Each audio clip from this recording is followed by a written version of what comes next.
Knock, knock. Who's there? Selma. Selma who? Sell myself down the river so my son can get his surgery. Oh! No! Damn, that's cinema, baby. No,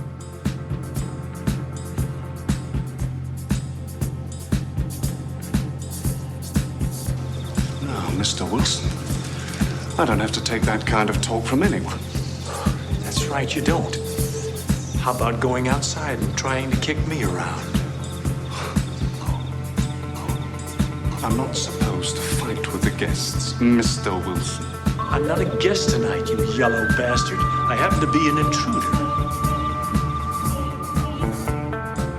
Hello, and welcome to The Good, the Pod, and the Ugly, a film podcast where we pair movies to better understand the filmographies of notable directors, sometimes actors, and usually just one person per season. But not this season, we're doing a 4x4. I'm Thomas. I'm Ryan. I'm Ken, and we are joined by Jack, who's been with us this entire 4x4 season. Yeah. Hi. He even contributed one of the Jack. 4 directors. He did. But what is but we're a on the tail 4x4? end of it. Mm-hmm. 4 of 4, we're doing Lars von Trier. And Yeah. Back up in last week we discussed Element of Crime. This week we're pairing it with Dancer in the Dark. Element of Crime, his brilliant film debut from 1984. Yeah, let's talk about that one a little bit. Let's talk about an Element of Crime some more. No. So, Element of Crime, after that, of course, he finishes the trilogy with Zentropia getting a little bit more of a distribution in the pandemic. And he'll do some music videos. I sent one of them to y'all where people were playing instruments, jumping as they skydive. I don't know if you got that in the group text. Wait, I did didn't not. see that. No, Are you I saying read Lars it. von Trier, the guy that shot and edited the musical sequences in Dancer of the Dark, did music videos as well? Also, didn't you say he was terrified of flying? Yeah, he didn't do that. He wasn't behind the camera. Oh, Okay. coward. Huh. I see. Oh, he shot the skydivers like out of the air. It was like a Wes Giant Anderson cannons. thing where he went into his closet and turned on a little screen and was like a little to the left. Yes. Dancer in the Anyhow. Dark, Thomas. Yeah, so since last film that began his first trilogy, and this is going to be his 6th film, ending his Golden Heart trilogy, he found out that his dad wasn't his dad, that he wasn't Jewish. He converted to Catholicism, kind of as a middle finger to the Protestants around him We've all been in there. Denmark. That was right before he made this movie?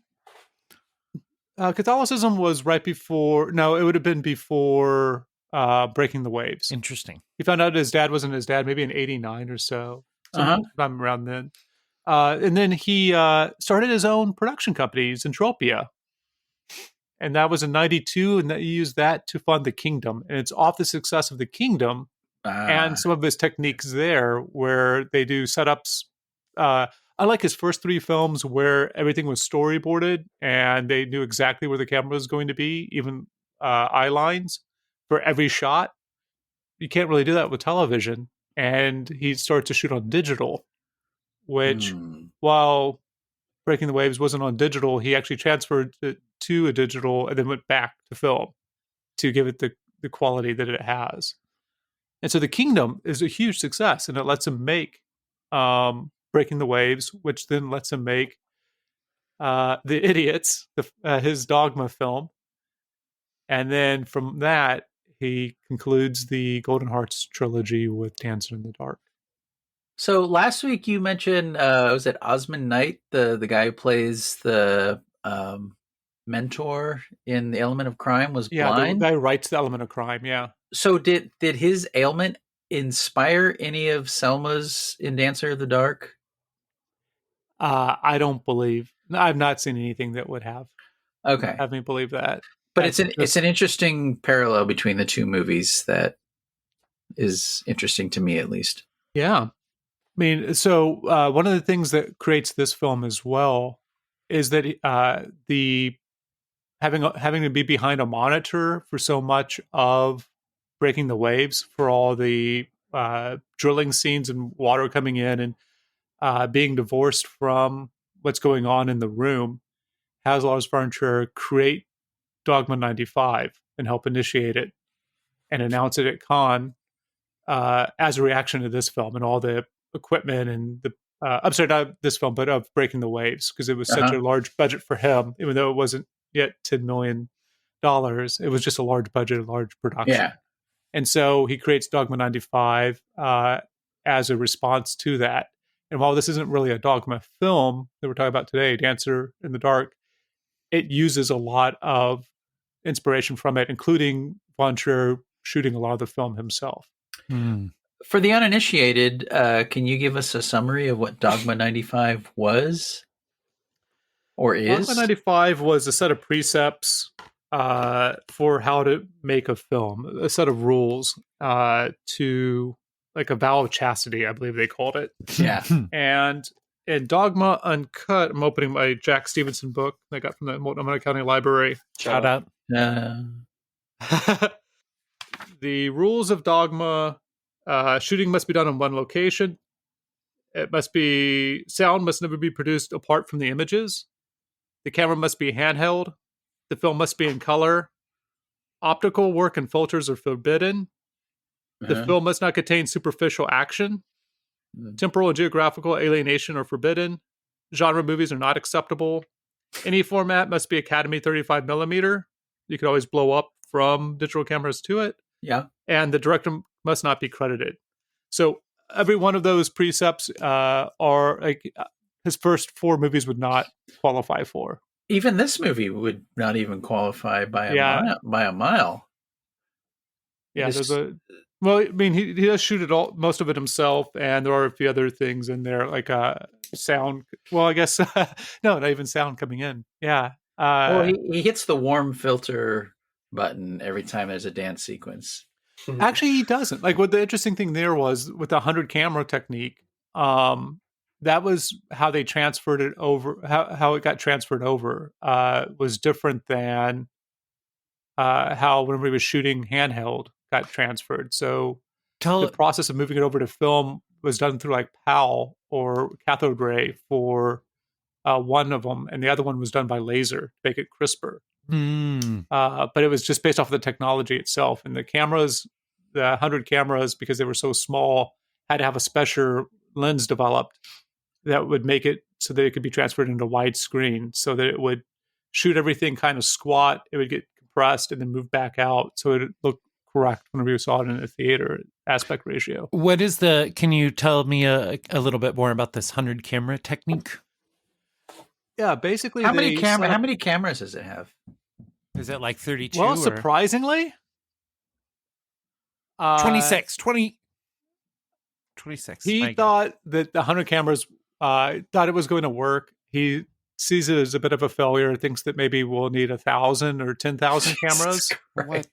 What is he doing? What is he doing with he wanted fucking cameras? But you just set the cameras up where you expect the action to be, and then you cut between the cameras, so you have one take or very few takes. Yeah. Everything is very fluid. In it, and you just cut between the different cameras that have already captured what you're looking for. I see. Wow, this sounds almost Zemeckisian. Right? And it's hey, look at all this technology we're going to use. Complexity. Yes. It'd be like if Kubrick did all the making of the new cameras to shoot by candlelight and just made a Benny Hill sketch. That's a good one. Oh, I liked that. So I guess maybe before we get into the movie itself, which came out in the year 2000, the same year as what? What do we have that year? I'm scrolling. Memento, Requiem for a Dream, Space Cowboys, and Space Cowboys. I got one. Hell yeah. Reindeer Games for Frankenheimer, but we didn't cover that one. We might do a tag, a 4x4 tag season.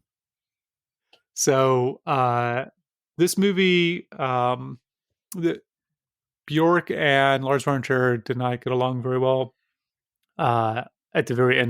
towards the very end of the film, and aren't on much speaking terms.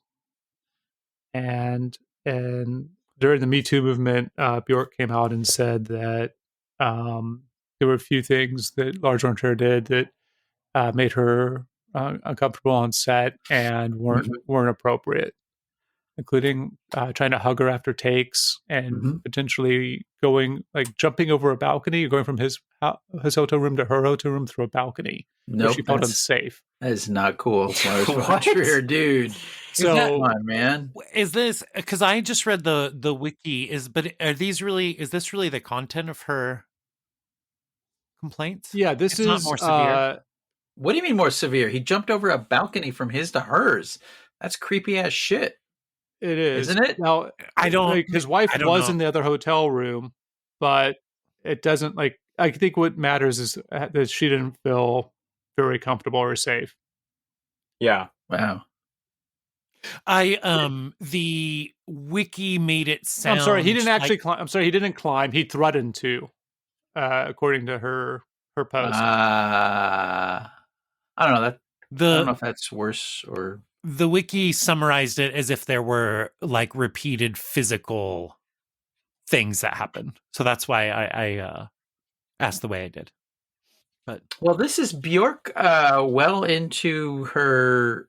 I mean, this was huge for her. This is like Lady Gaga level success as a singer-songwriter, and then put into this position as an actress. And Von Trier to this time, probably not used to that level of fame. I'm not making an excuse for Von Trier, but I'm thinking of those two worlds colliding, and Von Trier being a bit of a noob and a creep on some level.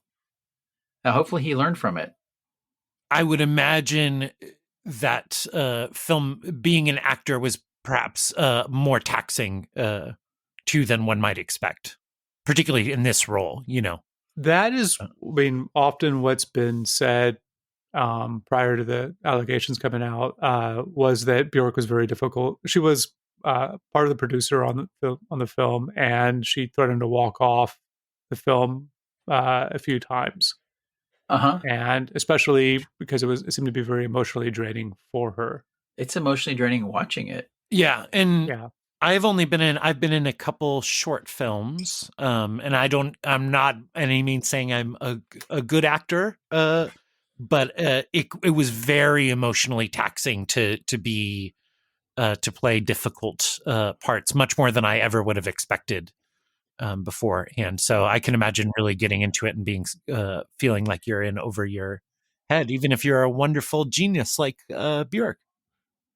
Well, I played Archbishop Bill in a stage play in Portland, Oregon back in 1997, and I basically just did Charlton Heston's voice, and it wasn't draining at all. It was kind of fun.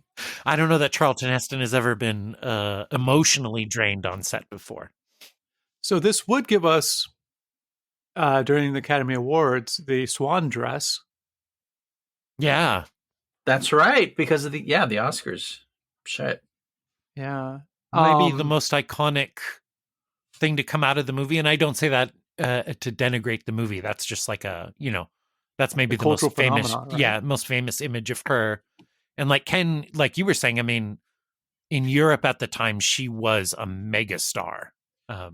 She comes into this bigger than Von Trier does coming to it as a director, I would say. 100% in the late 90s. I mean, Sugar Cubes to Björk's first 2 or 3 solo albums, which are fantastic. She was a phenomenon. And I believe the album came out in America before the movie did. So everybody I knew had, it was the music was everywhere already. We had it. My now ex-wife, we got it when it came out and listened to the album before we even saw the movie. So we were primed. Yeah. She had a lot of pull on the movie, it seems. The final song, New World, was something that Lars von Trier did not want as the final song. Yeah. I can imagine. But that's what she wanted. And he basically, a lot of discussions about things, says he just has this hands-off approach. Like, you have to work with people. I didn't have control over that. So it does seem like it was a very difficult shoot. It does seem for the issues that Björk has raised and the other controversy that's surrounded the movie since, it does feel like a good merging of the minds as far as unlike some of the other von Trier stuff from around this era. It feels like Björk did bring a point of view beyond the music to the role in the film, and that it's not him just dictating, what happens. Well, one of the things that is spoken of about this film, and then also for Breaking the Waves, is that von Trier seems to have opened up as a director and given actors, or allowed actors to be actors, to bring their own character and not to try and force things. And so often they didn't, for this film, there were no rehearsals. He just said, hey, your first take is your rehearsal. And then I'm just going to give you some notes as we go along. And so a lot of this was fairly organic. And as, again, my friend Riley was pointing out when we were talking about von Trier, after this film, by the time Antichrist and Melancholia come around, he's known as like an actor's director, even though he makes a horse's ass out of himself in public. Sometimes, like, he works with a lot of the same cast, and the actresses featured in his movie talk about how generous he is with letting them collaborate. This feels like out of his filmography, this seems like the one movie where he has someone who's maybe a little bigger than he is as far as her level of power. Yeah, that's true. And I think that dynamic may inform the rest of his career and the actors he chooses to work with, who are very much compliant actors of a very high skill, and Matt Dillon. Wow. No, I love Matt Dillon. I'm just kidding. Yeah. So I think this is an interesting inflection point of his entire career, because Björk is as culturally more powerful than he is. And I think if you look at his filmography, this is the only time he's ever kind of tipped his toes into something that is like a diva star, which could be male or female.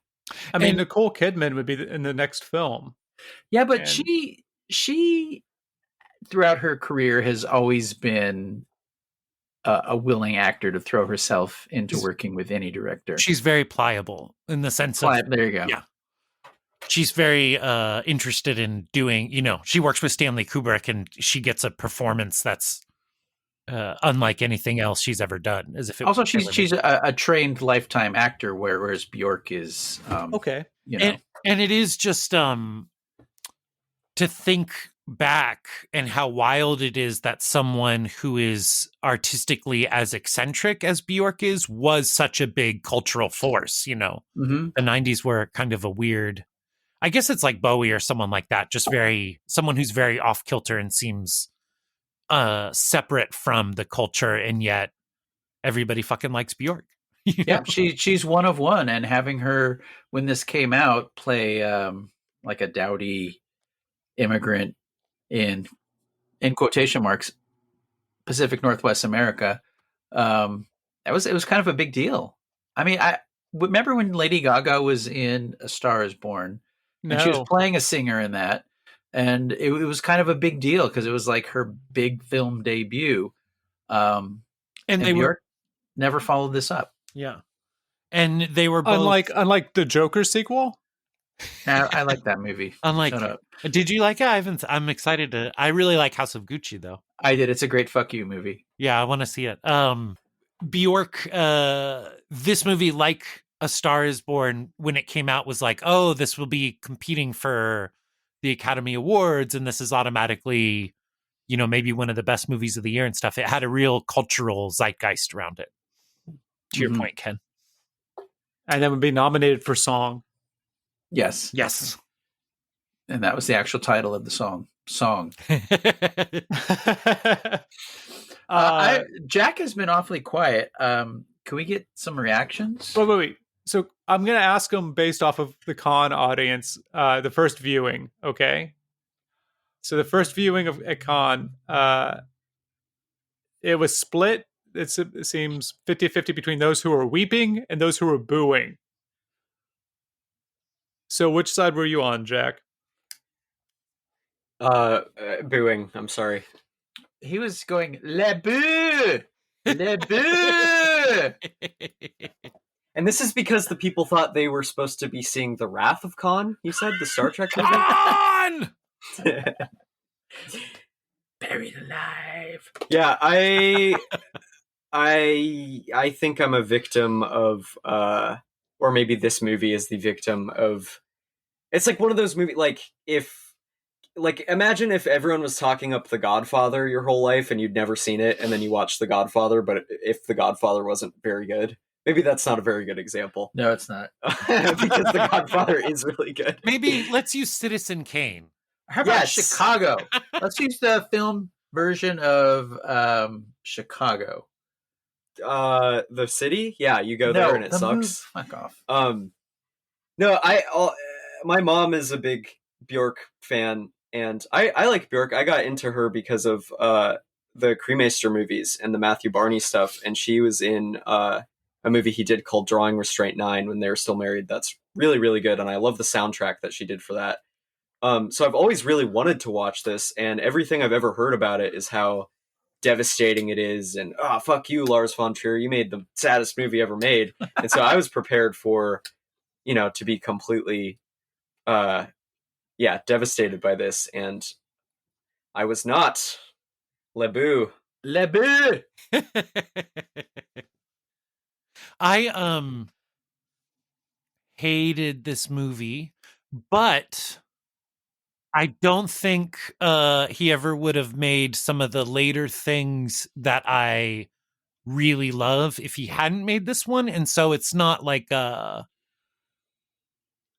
don't hold him, I don't hold this against him. It's like I didn't think, that's if that makes sense. Ryan, that's almost the way I feel. I hate this movie, but also I was never not entertained, even when I was fucking miserable watching it, mostly using the musical numbers.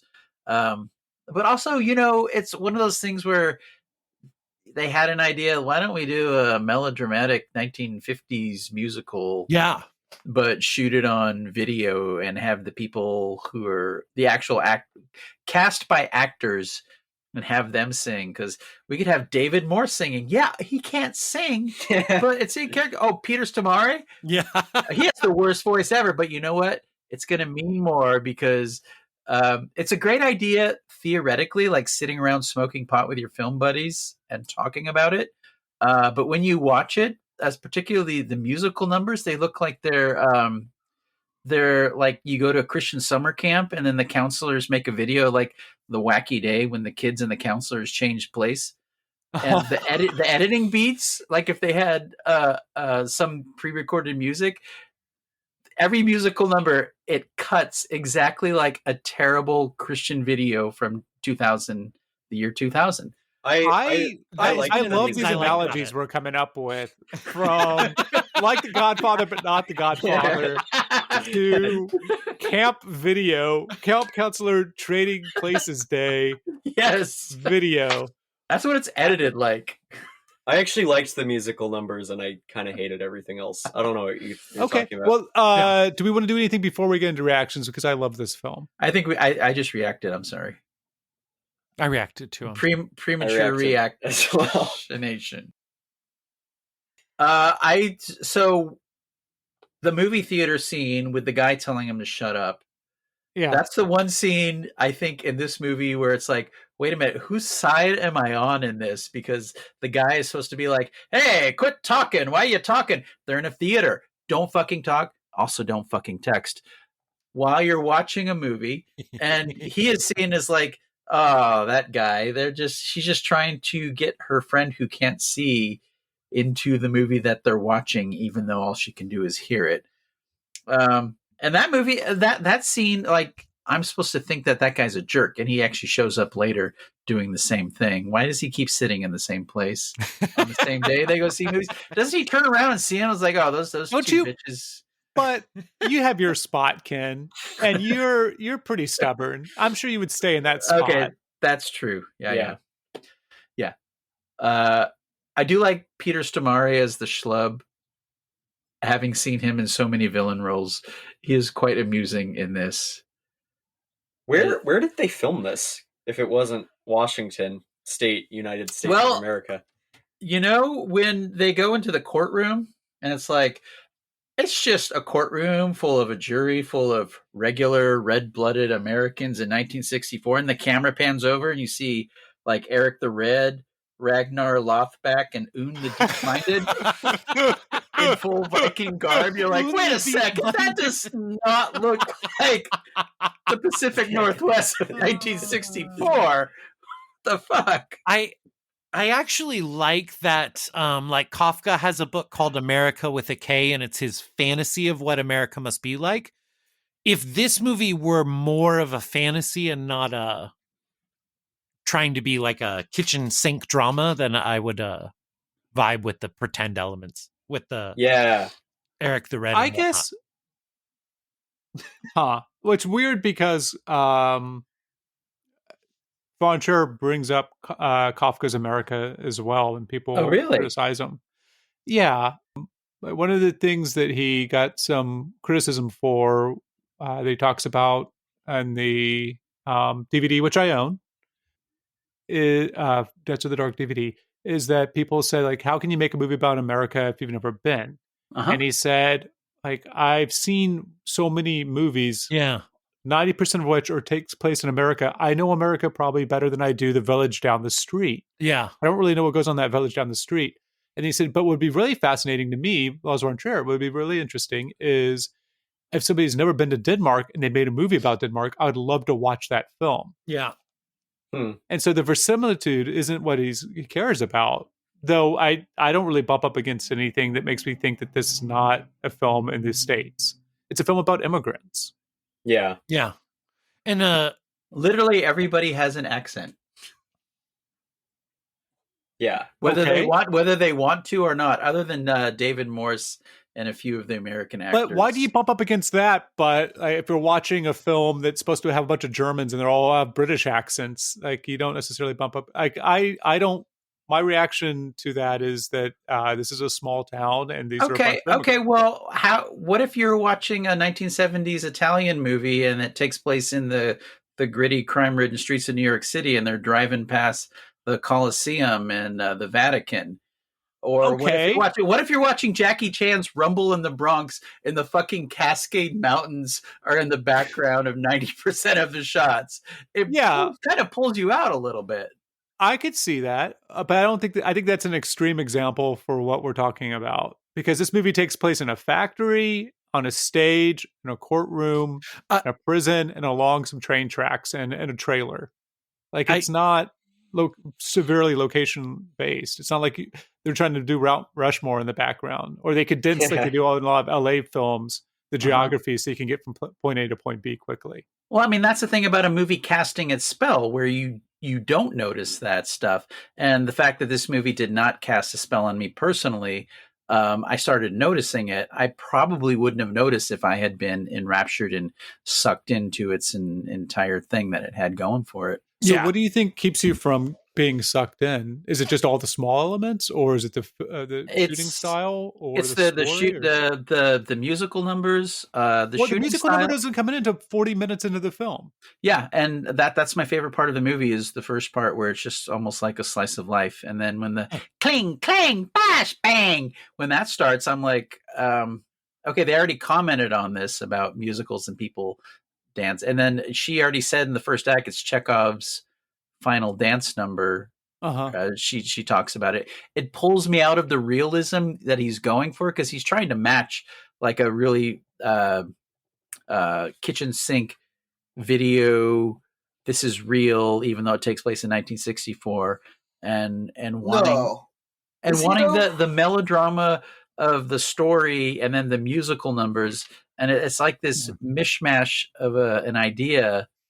And it never pulled me in. I was always aware of the artifice of everything that was happening. That's fascinating, Ken, because my reaction was exactly the opposite. I didn't buy any of the melodrama stuff, and that is the stuff that I don't like about the spirit of von Trier, but I did enjoy whenever it got a little wonky with the musical numbers and Oh stuff. my God, those are edited so badly.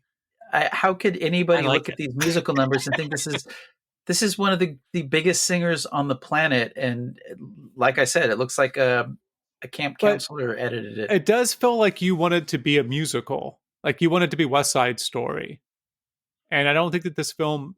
No, I don't. I think because here's the thing about West Side Story or even Wicked, that the visual style of the movie and the tone of the movie leads into the musical numbers, and they both interact to push the story forward. This time in this movie, like the bad musicals that I don't like, it's like the musical numbers just kind of interrupt the story. But the difference is this is a musical for one human being. Just like in Breaking the Waves, only one Chicago reference. God talks to the protagonist by her talking out loud. It's the reality for one person, not the world. This isn't a musical for the state of Washington. It's only for Björk's character. It is the Chicago reference, which I don't know if this is what you intended when you made it, Ken, but that's the same framing mode, and I didn't think about that. That's an interesting comparison point. Thomas, what without if possible, without feeling like you need to be defensive, can you explain what you enjoy about the film, since we have been pretty vocal about what we dislike about it? I think first you tell me Lars von Trier did a musical. I'm like, that's interesting, because I know it's not going to be Wicked, right? It might be Wicked as an adjective, but it's not going to be Wicked as a noun. And so what he's able to do is to create a character whose lies are for the good of her son. They're not pernicious lies, but those lies will come back to haunt her in a way that feels very Hitchcockian, being afraid of authority and the police, because she can't tell the truth or else she sacrifices her son's vision. And so and none of her lies seem very vicious. But because she's set these lies, which you don't know are going to be of any importance later in the film, and when she is convicted of a murder that she does not commit, throughout it, she is losing her vision. She's losing her ability to see, and that curse she's passed on to her son. She's having to do as much work as she can and struggle as much as she can to afford her son's surgery, so that she can't tell anybody this. She can't confide this. And so as she's losing her vision, as she's losing her ability to control her world, she slips more and more into her fantasy. And in that fantasy, she can find a little bit of hope to continue on. And it's extremely tragic, and I think it's very human. And I think using the musical in that way, in a way, weaponizes it. There's also the interesting thing of like the musical that they're watching, from what I've read in some essays, is actually a musical about somebody who who loses their money and goes from riches to rags, which is what this film is. From like, ask him about his money, as she talks about her son. Like likes to talk about his money for the inheritance that their landlord, David Morse's character, has. Right. It becomes everything that happens in the first half of the film inverts itself and goes against her. And she hasn't done anything malicious or wrong. And I think that's a terrifying thing, that I carry that type of anxiety around with me. Yeah, but it sounds like you are pitching the movie rather than commenting on. Obviously, all that stuff is stuff that they want to convey when they're making the movie, but the actual effect that it has, particularly on me, because I'm the only one that I can speak to, it just doesn't work, and all of it feels false and overly thought out, and has kind of the slapdash stuff that bugged me about Eastwood, where it's like first take mentality. Like the scenes with David Morse and Björk are nails on a chalkboard. Terrible. Whatever they did in rehearsal or in those shots, I like David Morse as an actor. I liked him since St. Elsewhere, but he's freaking terrible.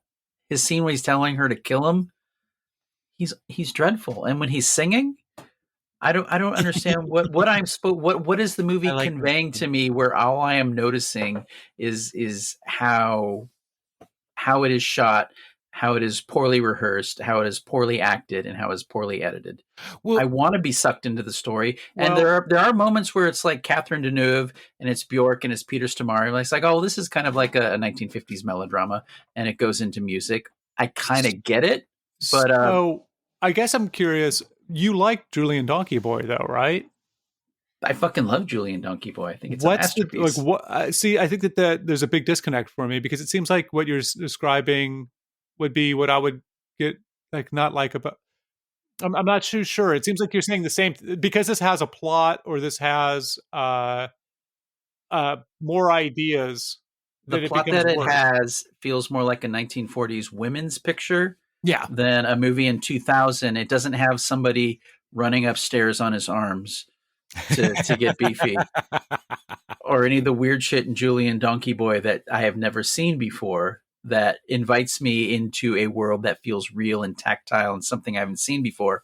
Dancer in the Dark feels like worlds that I have seen before within the melodramatic plot, which is kind of ridiculous on paper, and then the musical numbers, and none of it just jibed for me. And I'm not dismissing anybody who it works for, because that's the magic of movies, but for me it was like every time nails on a chalkboard. Right, because they're making so many choices, like in all caps, that it totally makes sense to me, Ken, that if it's bouncing off of you, it's going to bounce off of you completely, because every decision they're making is a big call, and not all of, maybe all of them don't work for you. I love Cats, and for me it's like the same kind of thing. The Julian Donkey Boy comparison, I think, is also apt. I also really dislike that picture in most Dogma movies, generally speaking, for all the same reasons why I could see someone who likes Julian Donkey Boy also liking this. Yeah, I understand Thomas's comparison. So do I. Yeah, I guess it's always. I guess you have to worry about who your allies are, or who agrees with you sometimes, because I don't know if I can have your support if you like Cats.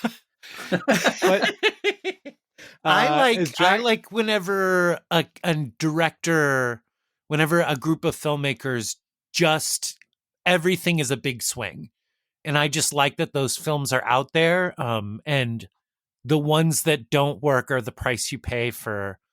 Sometimes if you want something like Mandy, you also got to see John Voight's boner, like these are the choices that we make in life. I'm going to agree with you, Ryan, that one thing I do appreciate that movie is that it is a huge swing. It's a miss for me. I sound like Gene Siskel. Yeah. it's a miss for me, Roger. And I'll tell you why. Yeah. But yeah, I do appreciate it on the huge swing level for sure. So what's your Roger think there? What? Gene, when it comes to going blind, I am definitely going to sympathize with the main character. I bet Raj liked this one. Let's check it out.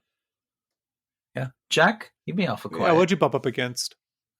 I think all the stuff that you're having a problem with, Ken, is stuff that's intentional, but I don't think that's like an adequate defense still of the movie, because making an anti-musical and making it set in America, but you've never been to America, and it's filmed with almost exclusively like European actors and stuff, and making it all about the dollar and the American dream and an immigrant getting screwed over, and it's a musical where she gets hanged to death in the end, even though she came to this country to make a better life for her son or whatever. It all is stuff that I understand, and I get what he was doing, but I don't think that it's a good movie. My question is just why?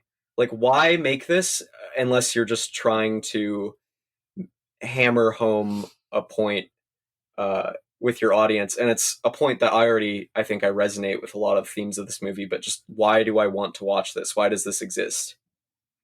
It's like, have you ever seen The Player? Where that movie, Yeah. the original pitch that Richard Grant has for the movie, it's like, this is real. And she dies at the end in the gas chamber. This feels exactly like that movie that he pitches, not the one they eventually make at the end of The Player, but with musical numbers. Because this is real life, not this a is movie real where life. these things happen. It's kind of I just thinking about The Player joke. It's a little like what Scorsese was trying to do with New York, and what Coppola was trying to do with One from the Heart, and both movies also like are very polarizing, and a lot of people feel strongly about. Ebert, 3.5 stars with Dancer in the Dark. He saw it twice at Cannes, and he loved it. Wow. Thomas, so that's an actual question. Like, why does this movie need to exist? I don't understand. I mean, I don't understand the question in the sense of like why Green Room needs to exist or Eyes Wide Shut. Well, why make an musical that's just putting your audience in like the Clockwork Orange torture chair is what I felt like the last half of this movie. Because I actually genuinely liked the first half until even the musical numbers I thought were really great and charming in a weird way that I'd never seen before. But like the back half where everything gets all depressing and stuff, it's like, what? Like, why do I don't want to be watching this? And I felt like the point that the filmmaker was making was, yeah, you don't want to be watching this. This is real bad. Wait till you see my last shot. Yeah. So hang around, buddy. I don't understand what the point of making this movie was to him. Yeah, I think it would be similar, and I can't speak for him or for Aronofsky, but I would say like it would be similar to Requiem for a Dream. Like, why make Requiem for a Dream? Yeah, Requiem for a Dream though has character and is based on a real life experience, whereas Dancer in the Dark is basically just a template of a 1940s women's picture, and those movies in the 1950s where the person goes through their crime and goes to the gas chamber or gets hanged at the end. It has a very mid 20th century feel to its scope and its complexity. But that's what a musical kind of is, especially at this time. Like it seems like that he has an overture is something that he thought. I guess there was two influences for this. One, just musicals that he had grown up with. So you have the overture in the beginning, and then the second is In Cold Blood, the Capote book. And that's why he wanted hanging at the end, was because those gentlemen in Texas were hung. He was upset that like he got some good news and bad news from Washington State, where he sent somebody to do research. And the bad news was that they didn't bind people's arms when they hung them like they do in Texas. The good news was that they have a board that they strap you to. Oh. And so they could use that instead, which is so much more horrible. I do that says a lot about von Trier. I do see. I think that there was a very clear intent with some of the choices made to juxtapose the fantasy that America was exporting through its frothy 40s and 50s musicals and the imaginary spell of the American dream that sort of creates with like the meat grinder that is, American life for an immigrant. And I thought that was. So that was my understanding of what maybe why they were crossing the kitchen table stuff and the musical stuff, and then everybody had the DV camera and was convinced it was real. Like they were showing you. So I get all those choices. It just didn't, for me. I didn't understand the character of Selma, and I felt like she made a lot of her problems. And well, it was hard. What? I didn't understand a lot of the choices she made early on in the film, and I didn't understand her general disposition towards these other people who wanted to help her. And so as things sort of closed in around her in the Hitchcockian fashion, it just felt very forced. It felt like a Wes Anderson misery box, which is my problem with this very period of von Trier. We just say Wes Anderson films. I like some Wes Andersons, but but I do. Yeah, I can see how one would like this. It's just not. That's not me, you know. But I like cats, so what do I know? Nothing apparently. Yeah. Good.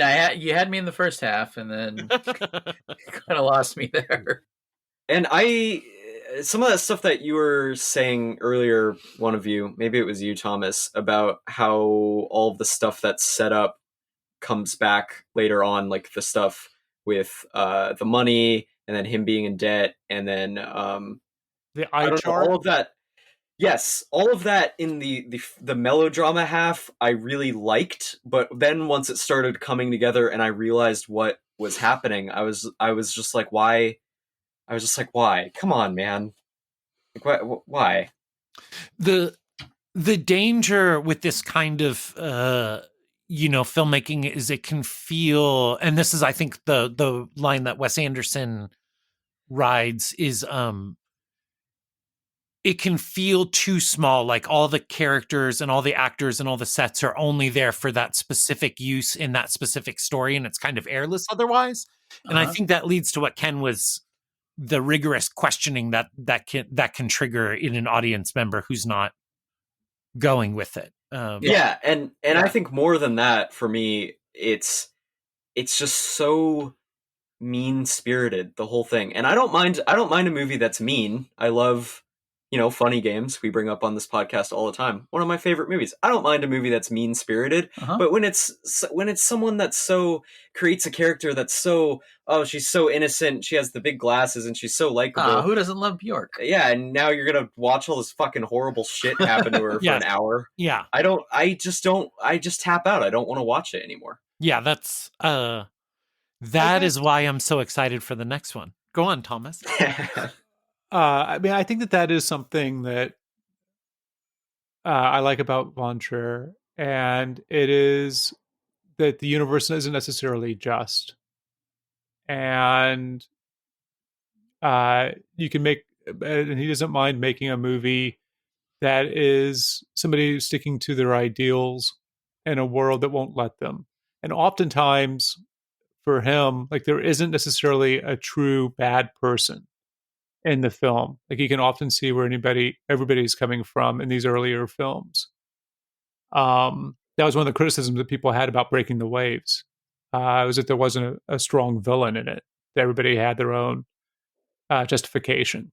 And I think that's just part of his enlightened Danish upbringing, where he's like, this isn't a film about capital punishment. That is dumb. Like that's not even a conversation worth having. Like capital punishment's barbaric. It makes no sense. Well, I mean, for movies where somebody sacrifices themselves to help the sight of somebody else, I would say this is less musical and less melodramatic than John Woo's The Killer, which I shouldn't be thinking of John Woo's The Killer while I'm watching Dancer in the Dark. But I started thinking about what other movies are about people and sight who sacrifice themselves. Holy shit, The Killer. It's fucking great. And I was like, man, I kind of wish I was watching that right now. Well, yeah, The Killer is great. I'm not going to argue that it's not. I just think that they're two very different films trying to accomplish two very different things. But like watching Element of Crime, which we covered last week, I mean, the entire time I was just like, I was so locked in to everything he had going on, even some of the silly film school stuff. But this movie, it kept pulling me out to the point where I started thinking about Chow Yun Fat. Yeah, I guess Chow Yun maybe Fat and Björk. That'd be a great pairing. Maybe there's like a threshold for you, Ken, of like content or of statement or of character, where if there's like it gets to too much plot or too much character, and you're out. So that's how Julian Donkey Boy, which feels very similar to this film stylistically, passes muster.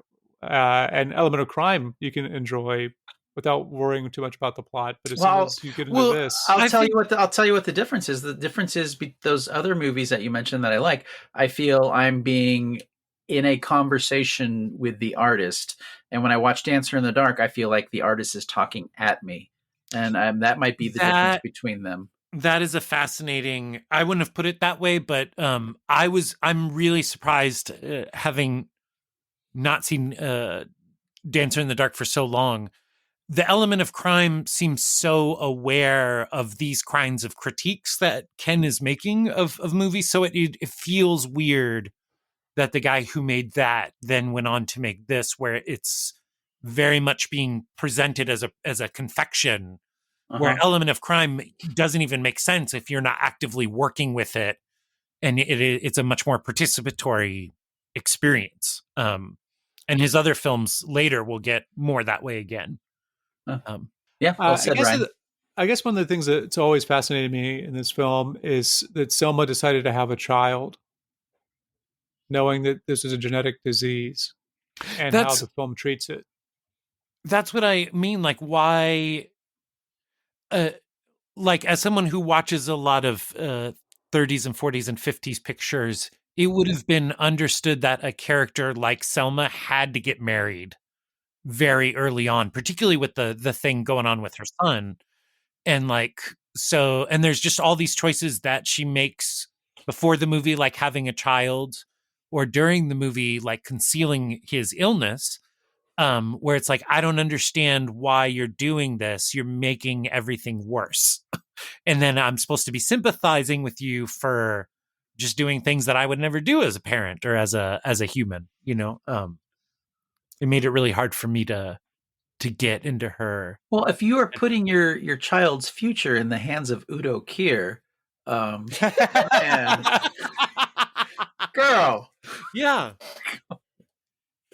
I find this movie fascinating. I just don't like it at all. Thomas, I think I agree with pretty much everything you've said, but only about like the first hour of the movie. Once the switch from melodrama musical to crime happens, I was totally the trial scene that lasted like 3.5 hours. Joel Grey does show up though. Shout out. I did love Joel Grey's scene. Legend. Yeah, he was great.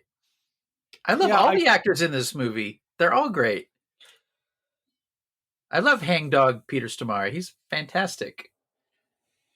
Yeah, and I like it's a very interestingly structured film, in that you get the trial, like it's almost halfway in, and you get the trial, and it's like, how are they going to do?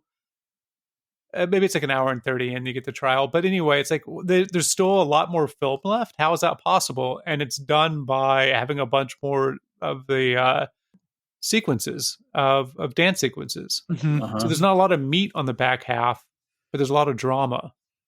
Mm.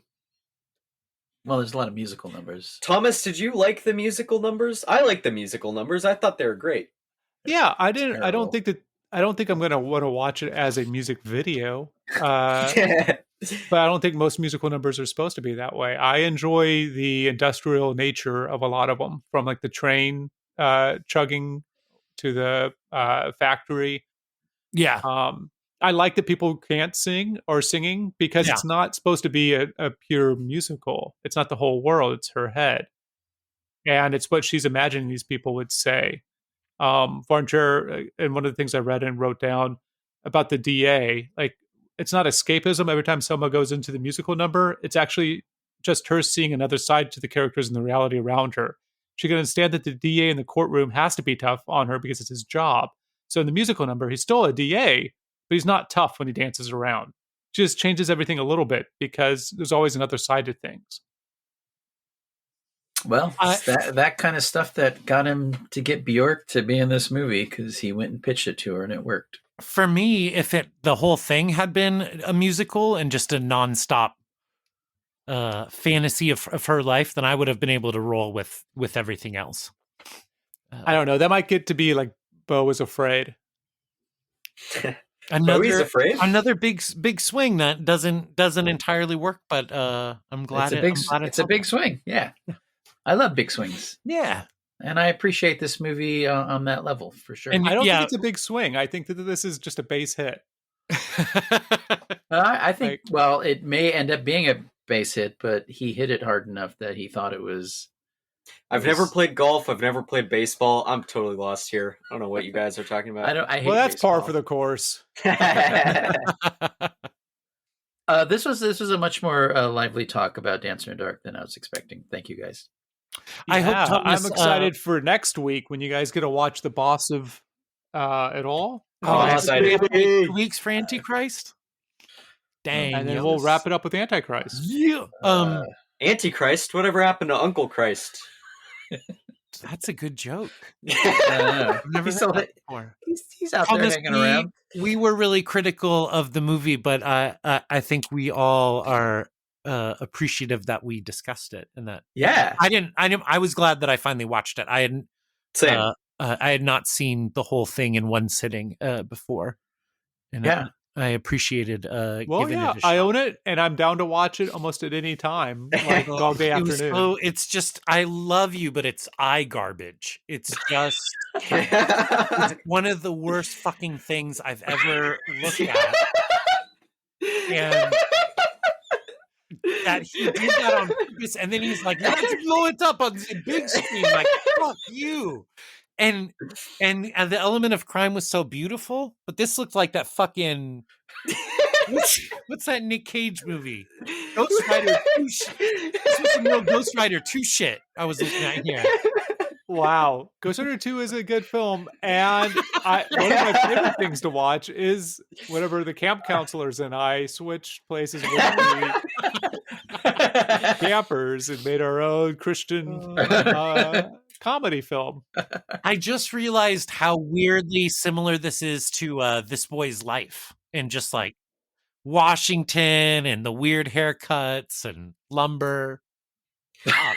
Oh, guys, here's something. If you want to see another movie where Udo Kier is entrusted to the care of one of the main character's children, watch Brawl in Cell Block 99, where he plays a character called the Abortionist. Yeah, that movie. God damn it. Ugh.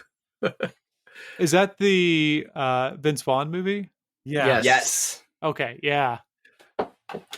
Yeah, it's an experience. That is for sure. All right. Well, given when we're recording, I'm going to welcome you all to 2025. Woo, woo. Yeah. For the listener, you've been here for a while. Write us a note. Let us what's going to happen. What's on the menu after Squib season, or after 4x4? Are we doing? We're doing the Redux. Redux. We're each going to get 2 movies that we get to do a rewatch and rediscussion of. And Ryan gets 2 random movies that we've never discussed about. Yeah. Oh, I'm going to go ahead and call Dancer in the Dark. I was going to say it should be movie. I'm picking movies that you guys have covered, right? And one of them has to be The Whale.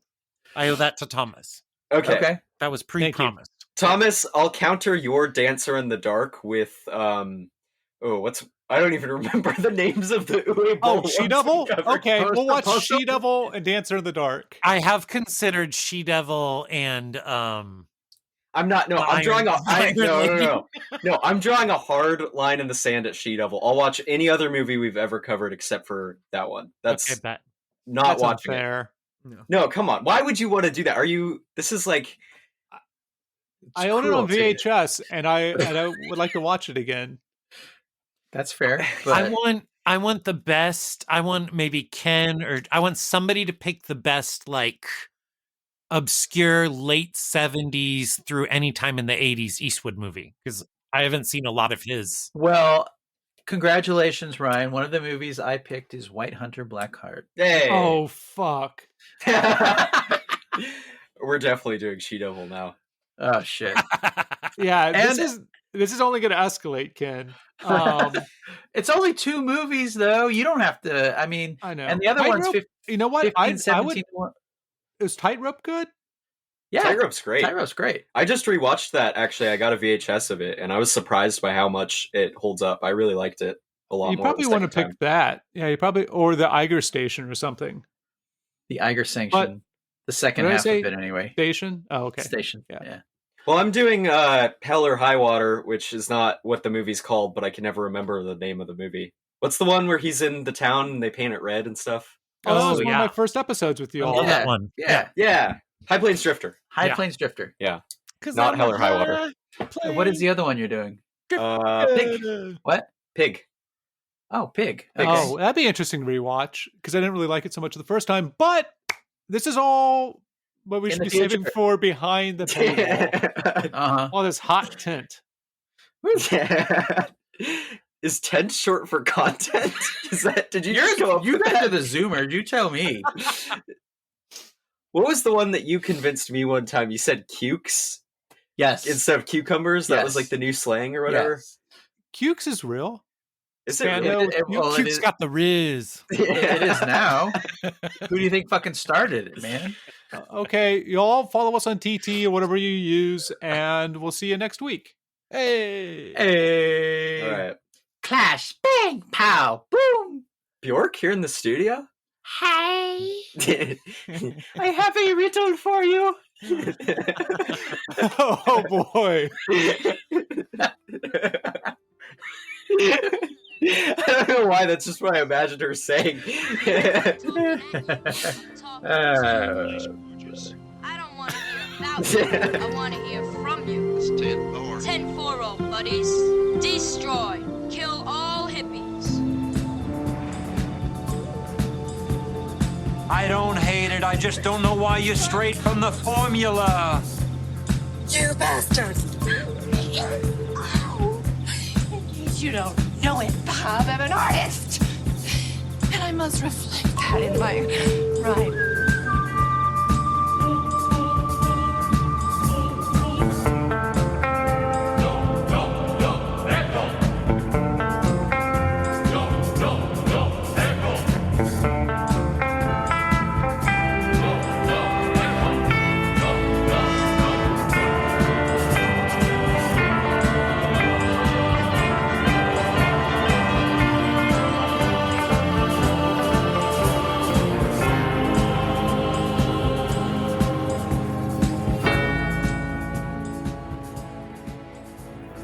What is he doing with the fucking cameras? Gone!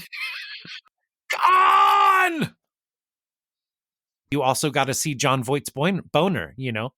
Like, these are the choices that we make in life. Oh, fuck.